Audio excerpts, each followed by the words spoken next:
I would say I don't want a smart meter, period. I'd let BC Hydro decide what they might want to do about that. Well, they're supposed to be the wave of the future, but some 85,000 British Columbians have said no to smart meters out of concern over radiation or government intrusion. Now, for years, Hydro has said you don't have a choice, but now it says it won't install the meters without your permission.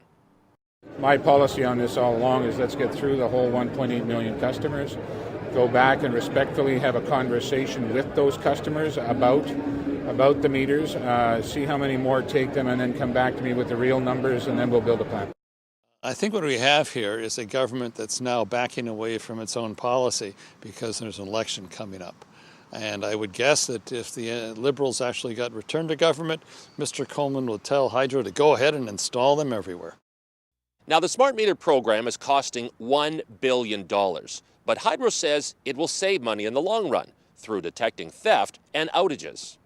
It helps our customers. I mean, it puts the power back in their hands. They can see their own consumption. If they want, they can go online, which it's accessible right now. About 1 million customers can do that. They can go online and see their bill, see what their consumption is for the previous day, and have a better idea of how they're consuming electricity. I definitely don't think the smart meter program as it's currently set up is worth $1 billion. We've done some calculations in Idaho where they put in wired-in smart meters. They paid $150 per meter, and we paid $550. If we had done what they did, we would have saved $700 million. We have smart meters because they were one of Gordon Campbell's pet ideas. They were imposed by legislation bypassing the Utilities Commission. Now, Hydro says this system will work best if everyone is connected, but the Refuseniks say they just want a chance to opt out. When one thinks that they're going to have a device attached to their home that may cause them harm, you'd think that they should have the option of saying, well, no, thank you, I think that's a higher risk than I want to take.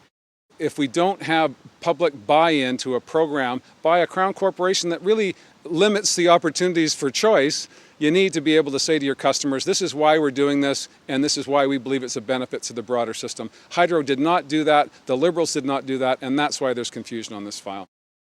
You know, I don't share the health concerns about smart meters. I'm not worried that hackers or the government will try to take over my kitchen stove. But the opponents of these things are not all crackpots wearing tinfoil hats. They're citizens who want a choice. I say they should be able to opt out. For This Week in BC, I'm Sean Leslie.